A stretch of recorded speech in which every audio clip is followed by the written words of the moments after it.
சோப்பா வாங்கிட்டு தான் போனாங்கன்னு நீ சொல்ற, நான் தான் அனுப்பிச்சு வச்சேன்னு ஸ்டாலின் சொல்றாரு. அப்பனுக்கும் புள்ளிக்குமே இவ்வளவு முரண்பாடு இருக்குது. ஸ்டாலின் என்ன சொன்னாரு?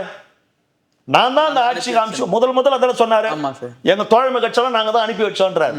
உங்க அப்பா நான் தான் அனுப்பி வச்சேன்றாரு. நீ சோப்பாவை பார்த்த உடனே ஓடி போயிட்டாங்கன்ற. அப்ப எது உண்மை? இதை மக்கள் தான் கேட்கணும். எவ்வளவு ஒரு தில்லு முள்ளு பாருங்க, அப்பம் பேச்சு புள்ளிக்கும் புள்ள பேச்சுக்கும் எவ்வளவு தில்லு முள்ளு பாருங்க. உள்ள ஒட்டுமொத்த ஜென்சிகளால் கட்டமைக்கப்பட்டிருக்கிற ஒரு கோட்டைங்க தமிழக வெற்றி கழகம். இளைஞர்களால் உருவாக்கப்பட்டிருக்கிற கோட்டை, இளைஞர்களால் உருவாக்கப்பட்டிருக்கிற ஆட்சி இந்த ஆட்சி. நான் பாக்குறேன் அந்த ஜென்சி எல்லாம், ஏன்டா இவனுங்கெல்லாம் ஜென்சியா சார்? துள்ளி குதிச்சு வந்தாங்களே சார். ஏங்க என்னங்க இது வம்பா போச்சுங்க. அங்க பாலகிருஷ்ணா கூட துள்ளி குதிக்கிறாரு தெலுங்குல, லாரியை பிடிச்சி சுத்தி அடிக்கிறாரு. ஏன்டா எவ்வளவு ஜென்சிங்க பின்னாடி பேருறாங்க, எல்லா இளைஞர்களும் இவர் பின்னாடி இருக்கிறாங்க. அது எப்போ லேட்டா கண்டுபிடிக்கிறான்னு பாரு. ஓ, இளைஞர்கள்லாம் இவர் பின்னாடி போயிருக்கிறாங்க. ஓ, வீட்டுக்கு இவர்கிட்ட ஆளுகிறாங்க. அடப்பாவீங்களா, இதே இப்பதான் கண்டுபிடிச்சிங்களா? ஏன்டா நாங்க எவ்வளவு கத்துறோம்டா, எனக்கு ஒண்ணுமே புரியல. இப்போ போய் ஜென்சின்னு ஒரு டீம் வச்சுக்கின்னு, டேய் எங்க ஜென்சி டீம்லாம் இறங்கச்சு வச்சுக்கோங்க, தாங்க மாட்டீங்க. எங்க பசங்க அவ்வளவு சார்பு. இப்படி வந்தாங்க. அது ஸ்டாலின் அசிங்கம் பண்றது தானே? இல்ல சார், அவங்க பண்ணது திமுக ஜென்சி தான் பண்ணாங்க. இப்படி அதுதாங்க ஸ்டாலின் அசிங்கம் பண்றது தானே. முதல்ல யார் பண்ணது? யார் பண்ணது? முதல்ல அவர் தான் பண்ணார் சார். யாருங்க பண்ணது? ஸ்டாலின் அவர்கள் தான் பண்ணாரு. நீ தானே ஆரம்பிச்ச. வினை விதைத்தவன் வினை அறுப்பான். இப்போ உங்க பசங்களே உங்களை கிண்டல் பண்றாங்க. என்னங்க இவருடைய வயசு என்னங்க ஆகுது? இப்படி நிக்கிறாரு, இப்படி இறங்குறாரு, இப்படி ஓடிறாரு. அதெல்லாம் அவர்கிட்ட எல்லாம் ஒருத்தன் கூட நிக்க முடியாதுங்க. தப்பு பண்றவன் ஒருத்தன் நிக்க முடியாது. இவன் சாட்ட துருமுருகன், சாக்கடை துருமுருகன், இவன் நாய். பெண்களை ஏமாத்தி, பல பெண்களை ஏமாத்தி பணத்தை புடுங்கின ஒரு பிராடு, ஒரு ஈழ பெண்மணி ஒரு ஆடியோவை வெளியிட்டாங்க சீமானுக்கு. என்னை ஏமாத்தியாங்கிட்ட பல லட்சம் புடுங்கிட்டான், இன்னைக்கு என்னை பத்தி தப்பா சொல்றாங்க. அந்த சுபமுத்துக்குமாருடைய கர்ப்பமான மனைவி, அந்த கர்ப்பத்தை கழிச்சு இவன் கல்யாணம் பண்ணிங்கன்னா அந்த பொண்ணுடைய அத்தனை சொத்து இவனுக்கு வந்தது. எல்லாரும் பிளாக்மெயில் பண்ணிக்கின்னு வீடியோ போட்டுக்கணும், பணம் வசூல் பண்ணிருக்கிறான். இவன் பேசுறான். ஒரு நேர்மையான ஒரு மனிதரை பார்த்து, ஆனந்தனை பத்தி உனக்கு என்ன தெரியும்? உனக்கு நீ பேசுற, நீ அவரை பத்தி இதெல்லாம் யாரும் ரசிக்க முடியாதுங்க, கேட்க மாட்டான். காரி துப்புவான் அவன் மூஞ்சிலேயே. புரியுதுங்களா? ஏதாவது ஒன்று பேசணும். இவ்வளவு நாள் எங்கடா இருந்த நீ? தளபதியை பற்றியோ, எங்களை வழிநடத்தி கொண்டிருக்கிற அமைச்சர் ஆனந்தன் அவர்களை பற்றியோ, எங்கள் சகாக்களையோ ஆதாரம் இல்லாம இந்த மாதிரி தவறுதலா பேசுனீங்கன்னா எங்க கட்சி தொண்டர்கள்லாம் பிஞ்சு போன செருப்பு பூரா அடுக்கி வச்சிருக்கிறாங்க. புரியுதுங்களா? பிஞ்சிடும், ஜாக்கிரதை. ரெட்ரோலுக்ஸ் நேயர்களுக்கு வணக்கம். இன்றைய சிறப்பு நேர்காணலில் நம்முடன் இணைந்திருக்கிறார் தாவைக்காவில் இருந்து ஓட்டேரி ஜெயக்குமார் அவர்கள். வணக்கம் சார். வணக்கம். நல்லா இருக்கீங்களா சார்? நல்லா இருக்கும் சார். லாஸ்ட் வீடியோ நல்லா போயிருந்தது. நிறைய பேர் எனக்கு மெசேஜும் பண்ணியிருந்தாரு, சார் செம்மையாக பேசுகிறாரு, என்னால் சிரிப்பு தாங்க முடியல, அவ்வளோ நல்லா பேசியிருக்காரு அப்படின்னு. ஒரு சில பேர் வந்து இன்ஸ்டாவில் எனக்கு பர்சனலாகவும் மெசேஜ் பண்ணாங்க, அண்ணா பாருங்கள் நம்ம பொதுச் செயலாளர் கூட நீங்கள் ஏதோ மேடையில் இருந்து தூய்மை பணியாளர்கள் ஏதோ இந்த பொன்னாடை போத்தும் போதெல்லாம் பின்னாடி இருந்து கைத்தன இவ்வளோ ஹாப்பியாக இருக்காரு பாருங்க அப்படின்னு சொல்லி, பாருங்க நான் ஜெயக்குமார் அண்ணனை பாருங்க அப்படின்லாம் சொல்லியிருந்தாங்க. ரொம்ப நன்றி. சந்தோஷம். ரொம்ப நன்றி. நன்றி நன்றி. நம்ம அனிதா ராதாகிருஷ்ணன் அவர்கள் வந்து குதிரை பேரம் பேசி எதுக்கு தாவைக்கால இணைக்க ட்ரை பண்ணியிருக்கீங்க, ஏன் அவளை போய் மிரட்டுறீங்க? எனக்கு தெரியல. இது நம்புற மாதிரி இருக்குதா? அனிதா ராதாகிருஷ்ணன் குதிரை பேரன்னு சொல்றது நம்புற மாதிரி இருக்குதா? வேற எப்படி அந்த திமுக எப்படி சார் பாலிசி நடத்தும் சார்? இவனுங்க போய் ஒருத்தர் அடிப்பானுங்க, அடிப்பட்டவன் எங்க போவான்? காவல் நிலையத்துக்கு புகார் கொடுக்க போவான். காவல் நிலையத்துக்கு புகார் கொடுக்க போனா, அவங்க ஆட்சியில் திமுக ஆட்சியில் சொல்ற காவல் நிலையத்துக்கு புகார் கொடுக்க போனா அங்க ஒரு செட்டிங் பண்ணி வச்சிருப்பாங்க, இன்ஸ்பெக்டர் எஸ்ஐ எல்லாம் சேர்ந்து. அப்போ அடிச்சவன் மேல வழக்கு போட்டு ஆகணும். அப்ப என்ன பண்ணுவாங்க, சும்மா அடிச்சவன் என்ன பண்ணுவான்னா ஒரு பிளேட் எடுத்து அவனே கையை கீறிக்கின்னு சும்மா ஒரு அரசு மருத்துவமனை போய் படுத்துக்குவான். இவனே கீறிக்கின்னு இவனே படுத்துக்குவான். அப்போ கம்ப்ளைண்ட் கொடுத்தவங்ககிட்ட என்ன பேசுவாங்கன்னா, நீ உன்னுடைய வழக்கை வாபஸ் வாங்கு, இல்லைன்னா உன்னுடைய புகாரை வாபஸ் வாங்கு, இல்லைன்னா அவன் கொடுத்த புகார் மேல ஊமால நடவடிக்கை எடுப்போம், 2 பேரும் ரிமாண்ட் பண்ணிடுறான்னு வாங்க. அப்போ புகார் கொடுத்தவன் என்ன பண்ணுவான், ஏங்க நான் அடியும் பட்டு நான் ஜெயிலுக்கும் போகணுமா, என் புகாரை நான் வாபஸ் வாங்கிக்கிறேன்னுமா. இதெல்லாம் பழைய மெத்தடுங்க, இதெல்லாம் பழைய மெத்தட். அனிதா ராதாகிருஷ்ணன் சொல்றாரு பாருங்க, ஏண்டா நீங்க வந்து நான் ஸ்டாலின் அவர்களை கேட்கிறேன், நீங்க அனிதா ராதாகிருஷ்ணன் தூண்டி விட்டு எல்லா விவகாரத்தையும் பண்றீங்க, எல்லாத்தையும் பத்த வச்சுட்டு நீங்க லண்டனுக்கு போயிட்டீங்க குடும்பத்தோட, எல்லாம் எங்களுக்கு புரியுது. ஆனால் நீங்கள் திரை மறைவில் தீட்டிய சதிகளும் தீட்டிய தில்லுமுள்ளுகளும் அம்பலத்துக்கு வந்து விட்டது. சி, நாயும் பிழைக்குமா இந்த பிழைப்பு என்று புரட்சித் தலைவர் எம்ஜிஆர் ஒரு படத்தில் சொல்லுவார். அதை விட கேவலமா அதை விட கேவலமாக இருக்கிறது உங்களின் செய்கைகளும் உங்களுடைய செயல்களும். கிருஷ்ணகிரி மாவட்டத்தை சார்ந்த ஊத்தங்கரை சட்டமன்ற தொகுதியை சார்ந்த தமிழக வெற்றி கழகத்தினுடைய சட்டமன்ற உறுப்பினரிடத்தில் நீங்கள் பேரம் பேசியது, இந்த ஆட்சிக்கு எதிராக நாங்கள் நம்பிக்கையில்லா தீர்மானம் கொண்டு வருகிற பொழுது அதை எதிர்த்து நீ வாக்களிக்க வேண்டும், அதற்காக 35 கோடி கொடுக்கிறோம், 50 கோடி கொடுக்கிறோம், உன்னுடைய வாழ்நாளில் நீ இவ்வளவு பணத்தை பார்க்க முடியாது, இந்த ஆட்சி 6 மாதம் நீடிக்காது என்று பேரம் பேசியிருப்பது அம்பலத்துக்கு வந்திருக்கிறது. ஆதாரபூர்வமாக ஆடியோ மூலமாக அதை மறைப்பதற்காக, அதை மடைமாற்றுகிற வேலையாக, அதை திசை திருப்புவதற்காக அனிதா ராதாகிருஷ்ணனை போன்றவர்களை வைத்து எங்களையும் கூப்பிட்டா அதுக்கு தான் எங்க கட்சியை சார்ந்து பதில் சொல்லியிருக்கிறாங்கல்ல. நீ காலில் உண்டு கதறி அழுதாலாம் உன்ன மாதிரி ஆள் இந்த கட்சியில சேர்க்க மாட்டோம். சரிங்களா? முதல்ல அனிதா ராதாகிருஷ்ணன் யாரு? ஒரு பாத்திர கடைகளை வைத்து, மதுரைக்கு அந்த பக்கம்லாம் பாத்திர கடைகளை வைத்து பிழைப்பு நடத்தி கொண்டிருக்கிற ஒரு மனிதராக இருந்தவர் அரசியல்ல வந்து புரட்சி தலைவி அம்மாவால் அறிமுகமாகி அம்மா அவருக்கு அமைச்சர் பதவி கொடுத்தாங்க. 2001 இருந்து 2006 வரையில இவர் தமிழக வீட்டு வசதித்துறை அமைச்சராக இருந்த போது பல கோடி ரூபாய் வருமானத்துக்கு அதிகமாக சொத்து சேர்த்தாருன்னு 2006 கருணாநிதியுடைய ஆட்சி காலத்தில் இவர் மீது வழக்கு போடப்பட்டது. வருமான வரித்துறை லஞ்ச ஒழிப்புத்துறை வழக்கு போட்டாங்க, லஞ்ச ஒழிப்புத்துறை. அந்த வழக்குக்கு அப்புறம் அதுல ஈடி இணைஞ்சுக்கினாங்க, அமலாக்கத்துறையும் அந்த வழக்கில் இணைஞ்சுக்கினாங்க. இவர் வந்து இந்த மாதிரி வேலை செஞ்சிருக்கிறாருன்னு, பல கோடி ரூபாய் கொள்ளையடிச்சிருக்கிறார் அனிதா ராதாகிருஷ்ணன் என்று ஆதாரப்பூர்வமாக அந்த வழக்கு நீதிமன்றத்தில் இருக்குது. 2006 அந்த வழக்குல இருந்து தப்பிக்கிறதுக்காக மைனாரிட்டியா இருந்த கருணாநிதி கவர்மெண்ட்டுக்கு முட்டு கொடுக்கணும்னு சொல்லி 2009 தன்னுடைய எம்எல்ஏ பதவி ராஜினாமா செஞ்சுட்டு திமுக போய் சேர்ந்து அங்க திமுக மீண்டும் எம்எல்ஏவா ஜெயிச்சு சட்டமன்றத்துக்குள்ள வந்தவர் கருணாநிதி. ஆனா அன்னைக்கு 96 எம்எல்ஏ தான், டபுள் டிஜிட்டல் கருணாநிதி, தளபதி ட்ரிபிள் டிஜிட்டல், 108 சீட் இவர் ஜெயிச்சாரு. இவரை பேசுறானுங்க இவனுங்க ட்ரிபிள் டிஜிட்டல், திமுக டபுள் டிஜிட்டல் வெறும் 96 சீட்டு வச்சுக்கின்னு 5 வருஷம் கலைஞர் கருணாநிதி அவர்கள் முதலமைச்சராக இருந்தாரு. அப்போ அதிமுகவை சார்ந்த அனிதா ராதாகிருஷ்ணன் எம்எல்ஏ பதவி ராஜினாமா செய்ய சொல்லி திமுகவில் நிற்க வைத்து திமுகவில் சேர்த்து மீண்டும் எம்எல்ஏ வாக்குறாங்க. அன்னைக்கு மதிமுக இருந்த கம்பம் ராமகிருஷ்ணன் அவரை ராஜினாமா பண்ண சொல்லி திமுக சேர்த்து மீண்டும் எம்எல்ஏ வாக்குனாங்க. மக்கள் ஓட்டு போட்டாங்க. புரியுதுங்களா? இன்னைக்கு குதிரை பேரம், யானை பேரம், ஒட்டக பேரம் பேசுறான்ல, இந்த மாதிரி பண்ணி பேரம். புரியுதுங்களா? இதெல்லாம் தான் சார் தப்பு. ஆக அனிதா ராதாகிருஷ்ணன் உண்மைக்கு புறம்பாக ஒரு செய்தி சொல்றதால அதெல்லாம் உண்மை ஆயிடாது. புரியுதுங்களா? இப்போ 7 பேர் ராஜினாமா செஞ்சிருக்கிறாங்க. இடைத்தேர்தல் நடத்தணுமா இல்லையா? இந்தியாவில் 12 மாநிலங்களில் இடைத்தேர்தல் அறிவிச்சிருக்கிறாங்க. ஏன் தமிழ்நாட்டில் அறிவிக்கல? அதுக்குதான் வழக்கு நிறைய போட்டுட்டு இருக்காங்க சார்.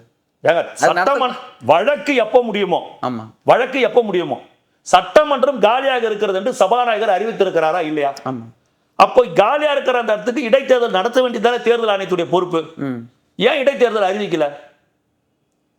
இடைத்தேர்தல் அறிவிக்க விடாம எடப்பாடி பழனிசாமி மூலமா பாஜக கிட்ட பேசி தேர்தல் ஆணையத்துக்கு சொல்லி நிறுத்தி வச்சிருக்கிறாங்க. இது தெள்ள தெளிவா தெரியுது. புரியுதுங்களா? எடப்பாடி பழனிசாமி வைத்து பாஜகவோடு பேசிக் கொண்டிருக்கிறார்கள். ஸ்டாலினுடைய கைக்குள்ள எடப்பாடி பழனிசாமி இருக்கிறாரு. நான் ஏற்கனவே இதே சேனல்ல பேசியிருக்கிறேன். திமுக, அதிமுக, பாஜக 3 முக்கோண காதல். ஞாபகம் இருக்கா?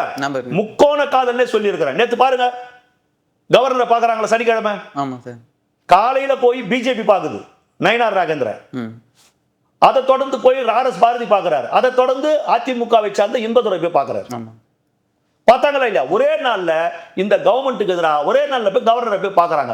எங்க அப்பம் குதிர்க்குள்ள ஒத்துமையா ஒளி வெளியே வரீங்களே, தெரியுதா? இதுலயே உங்களை திமுகவும் அதிமுகவும் பாஜகவும் 3ம் இணைந்து கைகோர்த்து கொண்டு தமிழக வெற்றி கழக இந்த ஆட்சிக்கு எதிராக நீங்கள் சதி திட்டம் தீட்டிக் கொண்டிருக்கிறீர்கள் என்பது தெள்ள தெளிவா தெரியுது.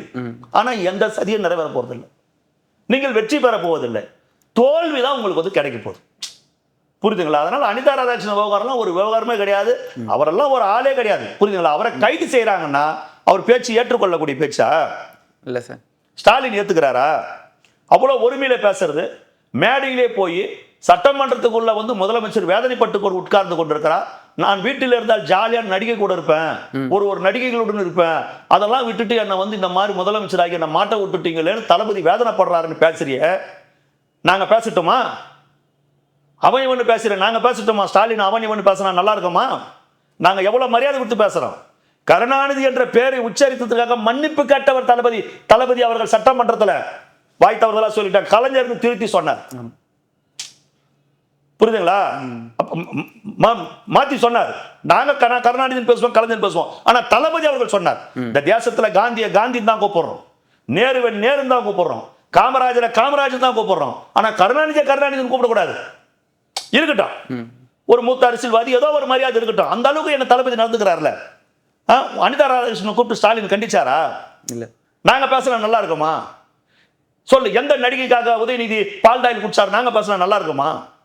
இதெல்லாம் கேவலமா இருக்காது? இதுக்கு அரசியல் பண்ண வந்திருக்கிறோம். மக்களுக்கு செய்ய வேண்டியது என்ன? மக்களுக்கு இன்னும் நல்ல பல திட்டங்களை நிறைவேற்ற போறோம். இந்த மக்களுக்கு இன்னும் நம்ம செய்ய போறோம். மேகதாது பிரச்சனை எப்படி கையாள போறோம்? முல்லை பெரியார் பிரச்சனை எப்படி கையாள போறோம்? தமிழ்நாட்டில் இருக்கிற இன்னும் விவசாயிகளை சார்ந்து இருக்கிற விவசாயிகளை நன்மை படைக்கிற பிரச்சனை என்ன செய்ய போறோம்? வேலையில்லா திண்டாட்டத்தை எப்படி ஒழிக்க போறோம்? கல்விக்கு இவ்வளவு நெருக்கடி கொடுக்குறாங்களே மத்திய சர்க்கார், 3 மொழியை படிக்கணும்னு, நம்மளுடைய இருமொழி கொள்கையை நம்ம எப்படி காப்பாற்ற போறோம்? இதை தானே தமிழ்நாட்டில் இருக்கிற ஆட்சியாளர்கள் சிந்திக்கணும். வேற எதையே சிந்திக்கிறீங்க? அத்தனையும் தமிழ்நாட்டு மக்கள் பார்த்து கொண்டிருக்கிறார்.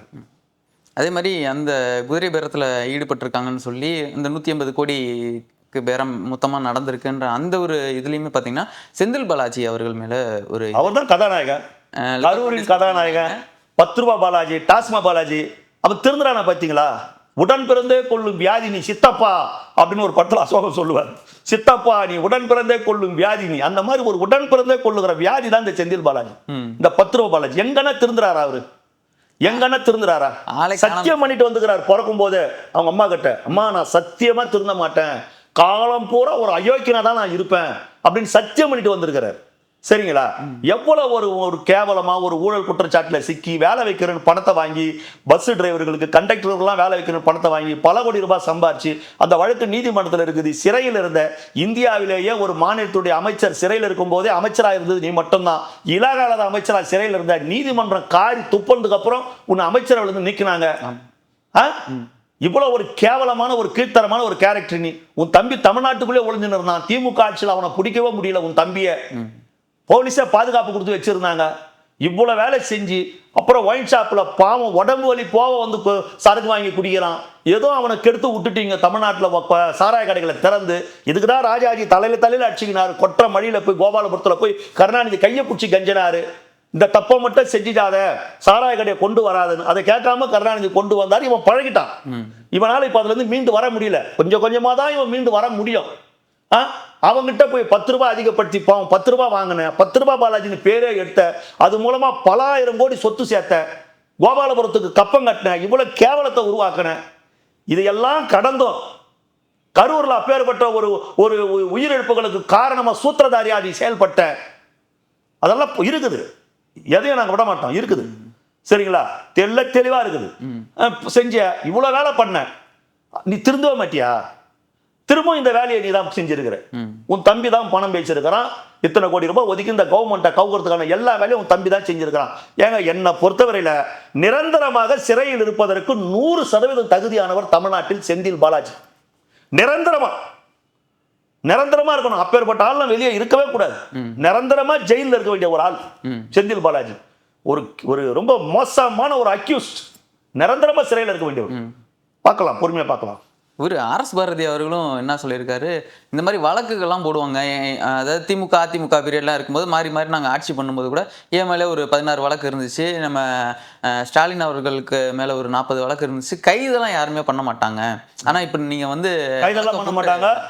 சவுக்கு சங்கர் வீட்டில் போய் சாக்கடை ஊற்றுவாங்க, மலை தள்ளி கொட்டுவாங்க. நீ இதெல்லாம் வந்து யாருன்னா நம்புற மாதிரிக்குதா? எவ்வளவு பேர் ஒரு ட்விட்டு போட்டாலே நடுராத்திரில போய் ஒரு பயங்கரவாதியை கைது பண்ற மாதிரி கைது பண்ணுது. ஏங்க, 5 வருஷத்துக்கு முன்னாடி நடந்ததை மக்கள் மறந்துடுவாங்கன்னு எவ்வளவு சுலபமா நினைக்கிறீங்க? நீங்க எவ்வளவு பேரை கைது செஞ்சிருக்கிறீங்க, எவ்வளவு அடக்குமுறைகளை செஞ்சிருக்கிறீங்க, எவ்வளவு அமக்கலங்கள் செஞ்சிருக்கிறீங்க. கரூர்ல அவ்வளவு பெரிய ஒரு சம்பவத்தை 41 பேர் மரணம் நடந்தது, அவ்வளவு அமக்கலம் பண்ணீங்க. தளபதியை எங்கேயுமே பேச விடல.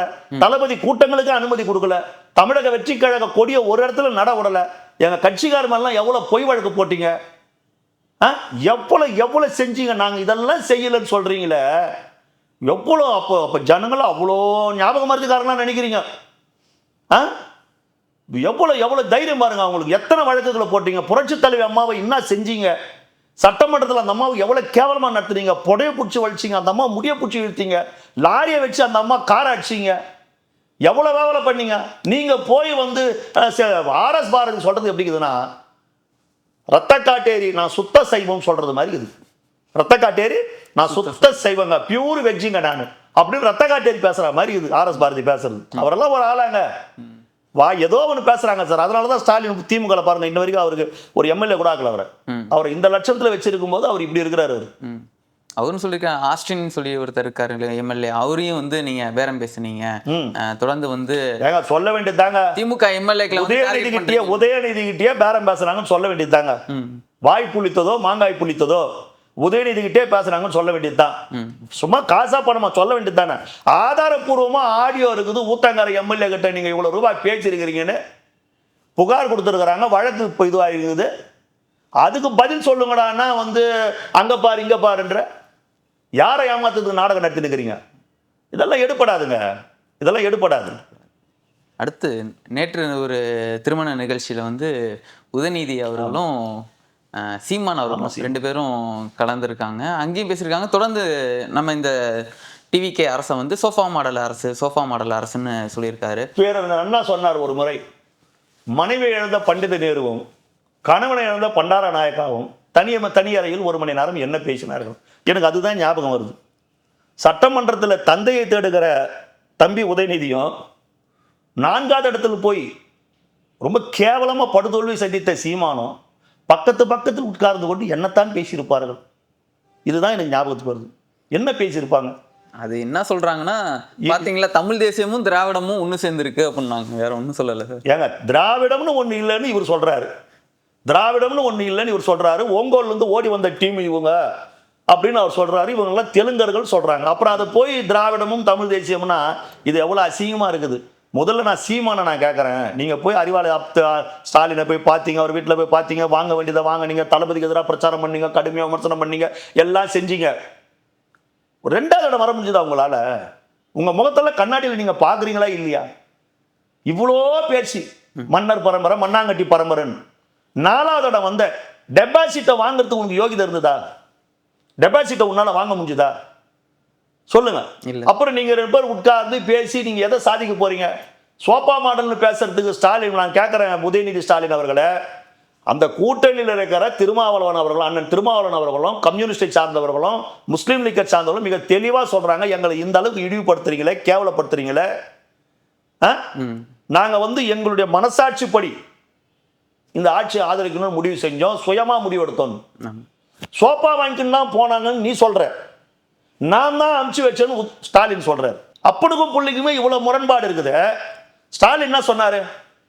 நான் தான் அந்த ஆட்சிக்கு அனுப்பிச்சு முதல் அதில் சொன்னாரு, எங்க தோழமை கட்சியெல்லாம் நாங்க தான் அனுப்பி வச்சோன்றார். உங்க அப்பா நான் தான் அனுப்பி வச்சேன்றார். நீ சோப்பாவை பார்த்த உடனே ஓடி போயிட்டாங்கன்ற. அப்ப எது உண்மை? இதை மக்கள் தான் கேட்கணும். எவ்வளவு ஒரு தில்லு முள்ளு பாருங்க, அப்பம் பேச்சுக்கு புள்ளிக்கும் புள்ள பேச்சுக்கும் எவ்வளவு தில்லு முள்ளு பாருங்க உள்ள, எப்படி இருக்குது பாருங்க இவங்களுக்குள்ள.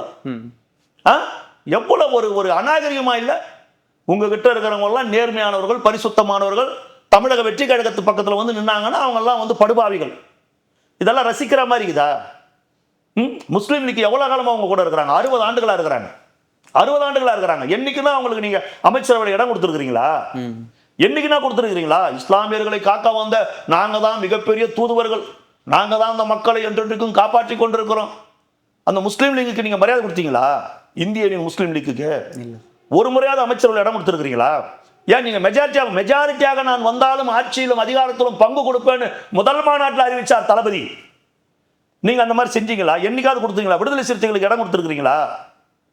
விடுதலை சிறுத்தை என்னைக்காவது ஆட்சியில் கொடுத்துருக்கீங்களா? நாங்க கொடுத்துருக்கிறோம். தளபதி தந்திருக்கிறார். வெறும் 96 சீட்டை வச்சு காங்கிரஸையும் பாமகவையும் வச்சு 5 வருஷம் ஆண்டீங்களே, அன்னைக்காவது கொடுத்தீங்களா? நாங்க கொடுத்துருக்கிறோம் காங்கிரஸ் கட்சி. அது உங்களால முடியல, வைத்தறிச்சல், அந்த பொறாமை. இந்த ஆட்சி நீடிச்சா மக்கள் மத்தியில் நமக்கு மிகப்பெரிய கேவலமும் அவமானமும் வந்து சேரும். இந்த ஆட்சி நீடிக்க கூடாதுன்னு நினைக்கிறீங்க. அதெல்லாம் சும்மா நீங்க நினைச்சுக்கினே இருக்க வேண்டியதுதான். 5 ஆண்டுகள் அல்ல, அடுத்து 1/4 நூற்றாண்டுக்கு தளபதி ஆட்சி தான் தமிழ்நாட்டில் நடக்கும். இப்போ இந்த 3 மாசத்துல வந்து ஆட்சி கவுந்துரும், 6 மாசத்துல வந்து ஆட்சி கவுந்துரும்னு சொல்லிட்டு இருப்பாங்க. நேற்றுக்கு அந்த பேச்சு வரல சார். இப்பெல்லாம் கவுந்துருன்னா இல்ல, நம்ம எதிரி யாருன்னு நினைச்சோமோ கவுந்துருன்னு சொன்னவங்க தான் மாட்டினாங்களா சார்? அதனால ஊத்தங்கரை எம்எல்ஏ கிட்ட பேசுறவங்க எல்லாம் மாட்டி எல்லாம் கம்பி நின்னுக்கிறாங்க, செந்தில் பாலாஜி தேடுறாங்க. இப்போ எங்கிருந்து பேசுறது? சொன்னவரை லண்டன் போயிட்டாரு. அவர் என்ன சொன்னாருன்னா, நம்ம யார் எதிரின்னு நினைச்சோமோ அவங்கள நம்ம வீழ்த்திட்டோம். அதிமுக வந்து நம்ம வீழ்த்திட்டோம். ஆனா தாவேகா வந்து வந்துருச்சு. நம்ம இவங்கெல்லாம் நம்ம எதிரியா வருவாங்கன்னு நினைக்கல. ஆனா எதிர்பாராத விதமா இவங்க வந்துட்டாங்க. நம்ம வீட்டுக்கு வந்து நம்ம வந்து ஓட்டு கேட்கல. நம்ம வீட்டுல இருக்கிறவங்க கிட்ட நம்ம வந்து ஓட்டு கேட்கல. திமுக காரனே உங்களுக்கு ஓட்டு போடல. ஆமா. இது எவ்வளவு அசிங்கமாகுது. உங்க குடும்பத்துல இருக்கிறவங்களுக்கு நீங்க பண்ற அயோக்கியத்தனமோ உங்களுடைய பித்தலாட்டமோ பிடிக்கல. அதுதானே உண்மை. அது எல்லாமே சொல்றான். திமுக காரன் நிர்வாகி மாவட்ட செயலர் எம்எல்ஏ வீட்டுல இருக்கிற பசங்க கூட அவங்க வீட்டுல இருக்கிற பெண்கள் கூட போன்ல தளபதியின் படத்தை வைத்திருக்கிறாங்க. இதெல்லாம் முதல்ல மாத்தணும் திமுக காரன் மேடமேடிக்கு பேசுறான். அதுதான் தளபதி சொன்னாரு.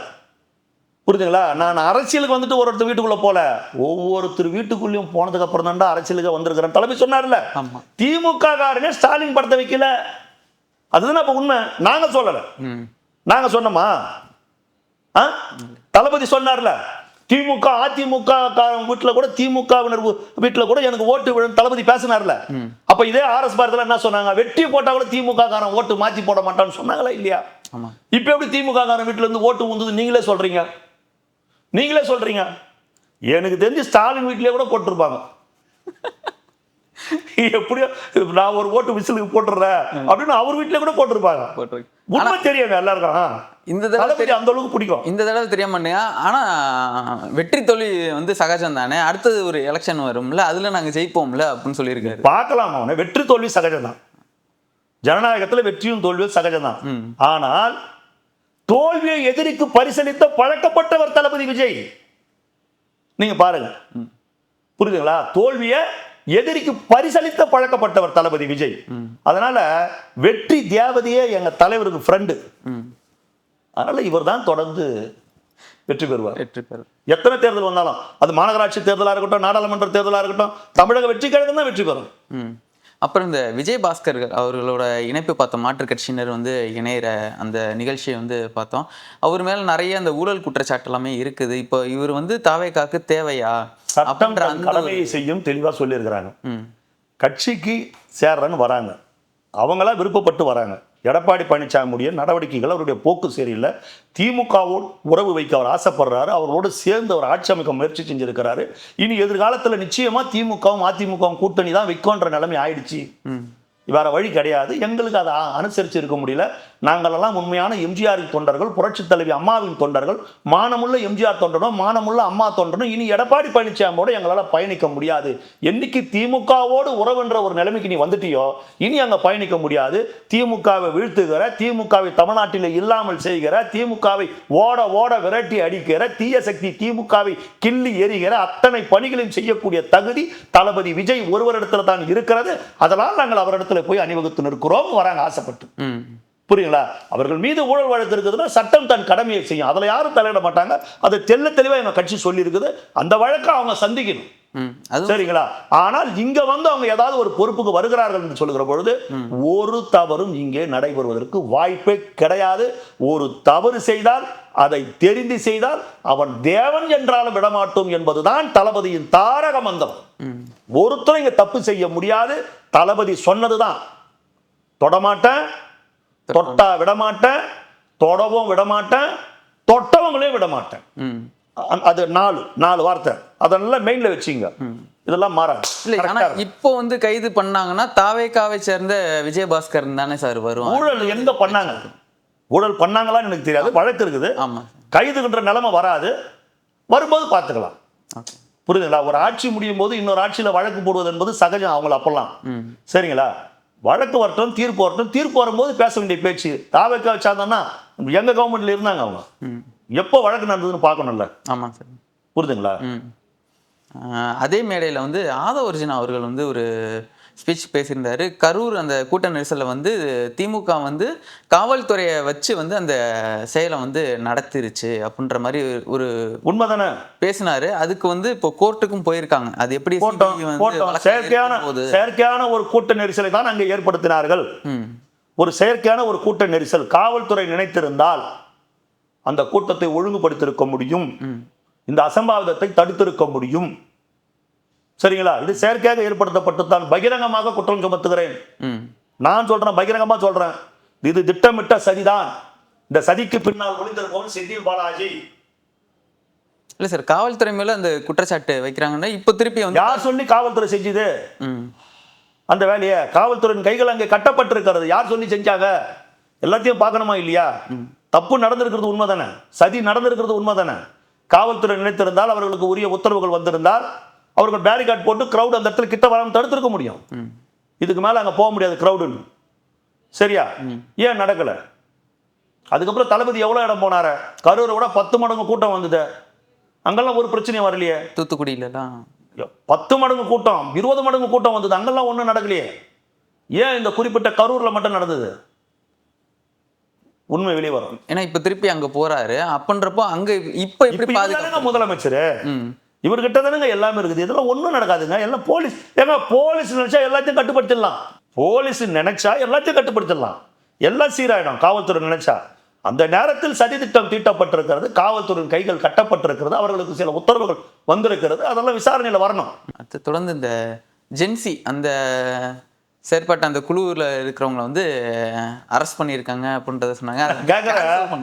ஜென்சின்னு சொல். ஸ்டாலின்ல ஜென்சியா? ஆர்எஸ் பாரு ஜென்சியா? சரி, அந்த ஜென்சில இருக்கிறவங்களாம் ஜென்சியா? அது கண்டிப்பா இல்ல சார். எல்லாம் டை அடிச்சுன்னு போய் உட்காந்துங்கிறான் ஜென்சின்னு சொல்லிட்டு. ஏங்க என்னதாங்க நடக்குது திமுகல? ஒட்டுமொத்த ஜென்சிகளால் கட்டமைக்கப்பட்டிருக்கிற ஒரு கோட்டைங்க தமிழக வெற்றி கழகம். இளைஞர்களால் உருவாக்கப்பட்டிருக்கிற கோட்டை, இளைஞர்களால் உருவாக்கப்பட்டிருக்கிற ஆட்சி இந்த ஆட்சி. நீ வந்து காண மயிலாட கண்டிருந்த வான்கோழின்னு சொல்ற மாதிரி நீ வந்து ஜென்சின்னு சொல்ற. நான் பாக்குறேன் அந்த ஜென்சி எல்லாம். ஏன்டா இவனுங்கெல்லாம் ஜென்சியா சார்? துள்ளி குதிச்சு வந்தாங்களே சார். ஏங்க என்னங்க இது வம்பா போச்சுங்க. அங்க பாலகிருஷ்ணா கூட துள்ளி குதிக்கிறாரு தெலுங்குல. லாரியை பிடிச்சி சுத்தி சுத்தி அடிக்கிறாரு. மாணவரணி போராட்டம்ன்றாங்க. மாணவர் யாரு? சேகர் பாபு, பிரியா, மொத்தம் நடிச்சு போய் கிடக்குது. மாணவர் இவங்க ஒரு மாணவனை காணுங்க அந்த போராட்டத்தில். ஒரு மாணவன் காணுங்க. எல்லாம் 60க்கு மேல, எல்லாம் ரிட்டையர்மெண்ட் எல்லாம் மாணவர். என்னடா மாணவர்னா? இல்ல அவங்க எல்லாம் முதியோர் பள்ளியில படிக்கிறாங்க. முதியோர் பள்ளியில படிக்கிறவங்களாம் மாணவரா? என்னங்க இதெல்லாம்? நாட்டில் எவ்வளவு ஒரு அசிங்கமா. ஓ இப்படிதான் தாவக ஆட்சி அப்படிங்கிற ரமணா படத்துல தெரியும். எல்லாத்தையும் ஒரு பிசி கண்டுபிடிச்சிடுவாரு ஒரு போலீஸ். அதுக்கப்புறம் தான் சிபிஐல ஒரு ஆபீஸ்ல தப்பு பண்றவங்க அத்தனை பேரையும் ஒருத்தர் கண்டுபிடிக்கிறாங்கன்னா அவன் தப்பே பண்ணாதவங்க தான் இருப்பான்னு பேசுவாங்க. அப்ப பீஸ் சொல்லுவாரு, அடப்பாவீங்களா இதையே இப்பதான் கண்டுபிடிச்சிங்களா? அந்த மாதிரி. ஏன்னா எவ்வளவு ஜென்சிங் ஒரு பின்னாடி பெறல்றாங்க, எல்லா இளைஞர்களும் இவர் பின்னாடி இருக்கிறாங்க. அது எப்போ லேட்டா கண்டுபிடிக்கிறான்னு பாரு. ஓ இளைஞர்கள்லாம் இவர் பின்னாடி போயிருக்கிறாங்க. ஓ வீட்டுக்கு இவர்கிட்ட ஆளுகிறாங்க. அடப்பாவீங்களா இதையே இப்பதான் கண்டுபிடிச்சிங்களா? ஏன்டா நாங்க எவ்வளவு கத்துறோம்டா. திமுக என்னதான் பிரச்சனை எனக்கு ஒண்ணுமே புரியல. இப்போ போய் ஜென்சின்னு ஒரு டீம் வச்சுக்கின்னு, டேய் எங்க ஜென்சி டீம்லாம் இறங்கச்சு வச்சுக்கோங்க, தாங்க மாட்டீங்க. எங்க பசங்க அவ்வளவு ஷார்ப்பு. நீ தலை கீழே நின்று உன் டீமை வச்சு நீ தண்ணி குடிச்சாலும் சரி, நீ அவனுக்கு சம்பளம் கொடுத்து அவனுங்களுக்கு எல்லா வசதியும் செஞ்சு கொடுத்து எவ்வளோ கஷ்டப்பட்டு இந்த மாதிரி வயசானலாம் உட்கார வச்சுருக்கணும். எங்க பசங்கள்லாம் ஒரு டீ கூட கிடையாது, ஊந்து விளையாடிடுவானுங்க. தாங்க மாட்டீங்க. எங்கள் டீம் எல்லாம் ஆட்சியை உட்கார வச்சுட்டாங்க. எல்லாம் கொஞ்சம் ரெஸ்ட் எடுத்துனுக்குறாங்க. வெறுப்பேத்தாதீங்க. வெறுப்பேத்துனீங்க அசிங்கப்பட்டு போயிடுவீங்க. இல்லை சார், எனக்கு அவங்கெல்லாம் வந்துட்டு திமுக மிஸ்ஸாவே பார்த்தவங்க. மிஸ்ஸாவுக்கு இவங்களுக்கு என்ன சம்பந்தம்னு தெரில. நான் தெளிவாக பல முறை சொல்லியிருக்கிறேன். மிசா காலத்தில் ஸ்டாலின் கைது செய்யப்பட்டார். ஆனால் ஸ்டாலின் மிசா குற்றவாளி கிடையாது. தெளிவாக பல முறை சொல்லியிருக்கிறேன். வேறு ஒரு வழக்கில் மிசா காலத்தில் கைது செய்யப்பட்டார். அதுக்கு விளக்கமாகவும் சொல்லி இருக்கிறேன். வெள்ளக்காரன் காலத்தில் எங்க தாத்தாவை கைது பண்ணி, எங்க தாத்தா வெள்ளக்காரன் காலத்தில் ஜெயிலில் இருந்து கஷ்டப்பட்டாரு. ஓ உங்க தாத்தா சுதந்திர போராட்டத்தில் ஜெயிலில் இருந்தாரா? வெள்ளக்காரன் காலத்தில் ஜெயிலில் இருந்தார். ஆமா, இன்னும் என்ன செஞ்சாரு உங்க தாத்தான்னு? போற வரவங்க செயினெல்லாம் புடுங்கினாரு, ஊடு பூஞ்சி கொள்ளடிச்சாரு, பொம்பளைங்களை கைப்பூச்சி இழுத்தாரு. ஏன்டா அப்ப அவனை ஜெயிலில் வைக்கிறது எங்கடா வைக்கிறது? அதை மொத்தமா சொல்லு. மொட்டையா சொல்லுவான். என்னடா மொட்டையா சொல்லுவான், அவங்க வெள்ளக்காரன் காலத்தில் எங்க தாத்தா ரொம்ப கஷ்டப்பட்டாருப்பா ஜெயிலில். என்ன செஞ்சுட்டு ஜெயிலுக்கு போனார். அந்த மாதிரி மிசா காலத்துல இவர் உள்ள இருந்தாரு. ஆனால் மிசா கைது கிடையாது. புரியுதுங்களா? வேறு ஒரு வழக்கு, அது விஷயமா நான் பேச விரும்பல. வேறு ஒரு வழக்கு சம்பந்தமாக இவர் சிறையில் இருந்தார். மற்றபடி நாங்க மிசாவே பார்த்தோம். நீங்க என்ன பார்த்தீங்கன்னு எங்களுக்கு தெரியாதா? எங்களுக்கு தெரியாதா? மிசா காலத்துல போட்ட லாண்டரியில போட்ட கருப்பு சிவப்பு கரை போட்ட வேஷ்டியை கூட வாங்காத விட்டவன் திமுக காரன். தெரியுமா? எப்படி நீங்க தொடர்நடிக்கு போயிருந்தீங்க தெரியுமா? சர்க்காரியாக்கு வழக்குக்கு பயந்து கச்சத்தீவை தாரை வார்த்தது கலைஞர் கருணாநிதி ஆட்சி. அன்னைக்கு கச்சத்தீவை கொடுத்துலன்னா இன்னைக்கு நம்ம மீனவர்கள் இவ்வளவு வேதனைப்பட வேண்டிய அவசியம் கிடையாது. கச்சத்தீவுக்கு பயந்து காவிரியில நமக்கான உரிமையை விட்டு கொடுத்தவர் கருணாநிதி. பகிரங்கமா குற்றம் சாத்துறோம். புரியுதுங்களா? கபினி அணை, ஏமாவதி அணை, ஆரங்கி அணை இதெல்லாம் கட்டப்பட்டது 74 கலைஞர் கருணாநிதி தமிழ்நாட்டுடைய முதலமைச்சராக இருக்கும்பொழுதுதான் இத்தனை அணைகள் கட்டப்பட்டது. மேகதாதுல ஒரு அணை இன்னமும் கட்ட முடியல. ஒரு அணை கட்ட முடியல மேகதாதுல. ஆனா இத்தனை அணைகளை கட்ட அனுமதித்தது கருணாநிதி சர்க்காரியா கமிஷனுக்கு பயந்து. தெரியுமா? நீங்க நாங்க அதை பார்த்தோம் இதை பார்த்தோம் இல்ல, நாங்களும் தான் பார்த்தோம். நீங்க என்ன பார்த்தீங்கன்னு நாங்களும் தான் பார்த்தோம். உங்களுக்கு வரலாறு தெரியாது உதயநிதி அவர்களே, வரலாறு தெரியாது. புரட்சித் தலைவர் எம்ஜிஆர் ஆட்சியில என்னை தொட்டுப்பார் ரத்தாறு ஓடும் சொன்னார் கருணாநிதி. எம்ஜிஆர் வச்சாரு. பாலாறு தேனாரெல்லாம் கேள்விப்பட்டுக்கிறேன், ரத்தாறு நான் பார்க்கவே இல்லை. இவர் உள்ளதான் வைங்க பார்க்கலாம். உள்ள வச்சா ஒரு ரத்தாரம் எங்கேயும் ஓடலை. இவர் உள்ள இருந்தார் கருணாநிதி சட்ட எரிப்பு போராட்டத்தில். அப்ப நீதிமன்றத்தில் கேட்ட போது நான் சட்டத்தை எரிக்கவில்லை, அதன் நகலைத்தான் கொளுத்தினேன், வெள்ளை காகிதத்தான் கொளுத்தினேன் என்று மாற்றி சொன்னவர் கலைஞர் கருணாநிதி. இப்படி பேசிக்கினே போலாம். இவங்களுடைய வீராதி வீரம் சூராதி சூரன் எல்லாத்தையும் சும்மா எது கட்டம் நாங்கள் மிஸ்ஸாவே பார்த்தவர்கள் கதை விட்டு நிற்கிறீங்க. அது ஜென்சி சொல்றாங்க சார், மிஸ்ஸாவை பார்த்து. அதுதாங்க சொல்றோம். அவங்க ஜென்சிக்கே விஷயம் தெரியல. ஸ்டாலின் கிட்ட போய் கேளுங்க, உண்மையிலேயே நீங்க எதுக்கு தான் உள்ள இருந்தீங்க? மிசா வழக்குக்காக விசாரிப்பதற்காக போடப்பட்ட ஷா கமிஷன் அறிக்கையில் ஸ்டாலின் பெயர் உள்ளதா இல்லையா? அவர் பேரே இல்லையா? இல்ல. ஏன் இல்ல? கலைஞர் கருணாநிதி நெஞ்சுக்கு நீதியில் எதையுமே மறைக்கலையே, எல்லாமே எழுதுந்தா சொன்னாங்களே. அந்த நெஞ்சுக்கு நீதியில் ஸ்டாலின் கைதை பற்றி கலைஞர் கருணாநிதி எழுதியிருக்கிறாரா? நான் பகிரங்கமா கேட்கிறேன். அதுல எழுதியிருக்கிறாரா? ஷா கமிஷன் அறிக்கையில் ஸ்டாலின் பேர் இருக்குதா? எல்லாரும் பேர் இருக்குது. கருணாநிதி பேர் இருக்குது, ஆற்காடு வீராசாமி பேர் இருக்குது, மேயர் சிட்டிபாபு பேர் இருக்குது, எல்லாரும் பேர் இருக்குது. ஏன் ஸ்டாலின் பேர் இல்ல? ஏன்னா நீ மிஸ்ஸா கைது கிடையாது. சரியா? அப்புறம் ஆனா இவங்களை கைது பண்ற அந்த அளவுக்கு போகணுமா? அது அப்படியே கடந்து போகலாம்ல சார்? ஏன் அதுக்கு ஒரு கைது பண்ணி அது ஒரு பெரிய போலீசார் அவங்களுக்கு ஒரு வழக்கு வருது, ஒரு புகார் வருது, இவங்களால பொது அமைதிக்கு பிரச்சனை வருதுன்னும் போது அவங்க கைது பண்ணதான் செய்வாங்க. அதுதான் அவங்க வேலை. எல்லாத்தையும் அமைதியா கடந்து போயிட முடியுமா? நீ இஷ்டத்துக்கு பேசுவ, நீ இஷ்டத்துக்கு சொல்லுவ, ஒரு முதலமைச்சரை தரக்குறைவா விமர்சனம் பண்ணுவ, வாடா போடான்னு பேசுவ. சரி, நீ வாடா போடான்னு பேசுற, இப்ப எங்க ஆளுங்க வாடா போடான்னு ஸ்டாலின் பேச ஆரம்பிச்சிடுறாங்க, பர்சனலா பேச ஆரம்பிச்சிடுறோம். இதால பொது அமைதிக்கு பிரச்சனை வந்துடுதுல நாட்டுல. அப்ப அதை தடுக்க வேண்டியது போலீசாருடைய கடமை தானே. அவங்க வேலையை அவங்க பண்றாங்க, நீதிமன்றம் அவங்க வேலை என்னவோ அதை அவங்க பண்றாங்க. அவ்வளவுதான் பிரச்சனை. வெளியில அவங்க படுற அது இது பண்ணாங்க சார். எது இப்படி வந்தாங்க? அது ஸ்டாலின் அசிங்கம் பண்றது தானே? இல்ல சார், அவங்க பண்ணது திமுக ஜென்சி தான் பண்ணாங்க. இப்படி அதுதாங்க ஸ்டாலின் அசிங்கம் பண்றது தானே. அது முதல்ல யார் பண்ணது? யார் பண்ணது? முதல்ல அவர் தான் பண்ணார் சார். யாருங்க பண்ணது? ஸ்டாலின் அவர்கள் தான் பண்ணாரு. நீ தானே ஆரம்பிச்ச. வினை விதைத்தவன் வினையா இருப்பான். இப்போ உங்க பசங்களே உங்களை கிண்டல் பண்றாங்க சார். அப்புறம் சாட்டை துரைமுருகன் அவர்கள் ஒரு பேட்டியில் சொல்லியிருக்காரு. பேட்டியில் அவரோட அந்த யூடியூப் சேனலில் என்ன சொல்லியிருக்காருன்னா, நீர்வளத்துறையில் ஒரு டெண்டர் விடப்பட்டிருக்கு. அது டெண்டர்னு சொல்ல முடியாது, அங்கே இருக்கிறவங்களுக்குலாம் சும்மா அப்படியே கொடுக்கறது தான். அந்த டெண்டரில் பார்த்தீங்கன்னா ஒரு 2 பேர் சம்மந்தப்பட்டிருக்காங்க. ஜேபின்னு சொல்கிறது, ஜெயபிரகாஷ்ன்றது அவர் புசியானந்த் அவர்களோட பிஏ ஜேபின்றவரும் மணின்றவங்களும் அந்த டெண்டரில் ஈடுபட்டிருக்காங்க. அவங்களுக்கு இதுக்கு முன்னாடி உள்ள ஆட்சியில் அந்த பில் கிளியரன்ஸ்லாம் இருந்துச்சுன்னா அதை கிளியர் பண்ணுறதுக்கு 7% அவங்களுக்கு பெர்சன்டேஜ் அவங்களுக்கு கொடுக்கணும். இப்போ இருக்கிறதுனா 10% அவங்களுக்கு பெர்சன்டேஜ் கொடுக்கணும். இந்த மாதிரி கரப்ஷனே இல்லாத ஒரு கவர்மெண்ட் சொன்னி இது அவருக்கு தெரியாமல் இது நடக்குமா, இப்போவே வேலையை ஆரம்பிச்சிட்டாங்கன்ற அந்த ஒரு குற்றச்சாட்டு அவர் சொல்லியிருக்காரு சார். யார் சாட்டை துரைமுருகன்? ஆமாம். அவன்லாம் ஒரு ஆளா? சாட்டை துரைமுருகன் இல்லைங்க, அவன் ஒரு சாக்கடை துரைமுருகன். புரியுதுங்களா? பொய்யான குற்றச்சாட்டை பேசி தமிழக வெற்றி கழகத்துடைய ஆட்சிக்கு எதிராக இவர் பேசுறாரு. பில்லு பாஸ் பண்ணா 3%, இந்த இப்போ கொடுத்துருக்கிற ஏதோ ஒரு வேலைக்கு டெண்டருக்கு 10%, அதை அவரோட அமைச்சரோட இருக்கிற ஒரு 3 பிஏ தான் உதவியாளர் அதெல்லாம் பண்றாங்க. இதெல்லாம் விளக்கு வச்சு பார்த்தாரா? அவரு விளக்கு வச்சுன்னு பார்த்தாரா கூட இல்லை? இந்த டெண்டரை எடுத்து கிட்ட நின்று எடுத்து பில்லு பாஸ் பண்ணவர் யார்? சாட்டை துரைமுருகன் அக்கௌண்ட்டுக்காரா? எப்படி இதெல்லாம் அவருக்கு தெரிஞ்சுது? சொல்லுங்க. வாய் புளிச்சதோ மாங்காய் புளிச்சதோன்னு எதை வேணாலும் பேச வேண்டியது தானே. என்ன தெரியும் உங்களுக்கு ஆனந்த அண்ணனை பற்றி? என்ன மயிர் தெரியும்? நான் கேட்குறேன், ஓப்பனாக்காரன், உங்களுக்கு என்ன தெரியும்? உங்களுக்கு அமைச்சரை பற்றி, அண்ணன் ஆனந்த அண்ணனை பற்றி? தப்பு பண்றவன் ஒருத்தன் கூட எங்க பொதுச்செயலாளர் முன்னாடி நிற்க முடியாது. தெரியுமா? ஒருத்தன் கூட நிக்க முடியாது. இன்னும் கேட்டா இந்த உதவியாளர்லாம் அவர்கிட்ட போய் நெருக்கமா பேசவே முடியாது. நான் முன்னாடி நின்று பார்த்தவன் அத்தனையுமே. அதான் ஏன்னா அவர் கூடயே நீங்க வந்து பயணம் பண்ணிட்டு இருக்கீங்க, நிக்கவே முடியாதுங்க.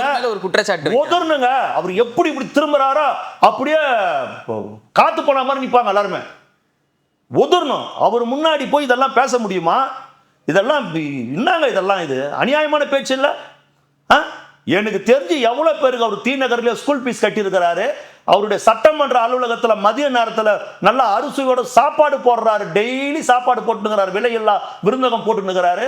எவ்வளவு பேருக்கு எவ்வளவு உதவி செய்யறாரு. அவரை நம்பி வரவங்களுக்கு அத்தனை பேருக்குமே முன்னாடி எடுத்து வந்து நிறைய பேர் அவர்கிட்ட மனு கொடுப்பாங்க. வாங்கும் போது அப்பவே அதிகாரிகளுக்கு அப்பவே உடனே இது என்ன செஞ்சு கொடுங்க, இது செய்ய முடியல செய்யுங்க, இதை பண்ணுங்க, இது ஏமா பாவம் கஷ்டப்படுறீங்க, இவ்வளவு காலம் என்ன பண்ணீங்க, உடனே செய்யுங்க, உடனே பண்ணுங்க. உடனுக்குடனுங்க. ஒரு நேர்மையான மனிதர், ஒரு நியாயமான மனிதர், தளபதியின் மீது தன் உயிரை வைத்திருக்கிற ஒரு மனிதர். இந்த ராமபக்தியில சொல்லுவாங்க பாரு, ராமபக்தியில அனுமனை மிஞ்ச யாரும் இல்லைன்னு.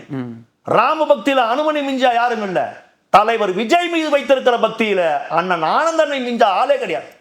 அந்த அளவுக்கு ஒரு நேர்மையான மனிதர். இன்னும் கிட்ட விளக்கமா அது வர சொல்ற பாருங்க. கடந்த 3ஆம் தேதி தினமலர் டீ கடை பெஞ்சில் வந்திருக்குது.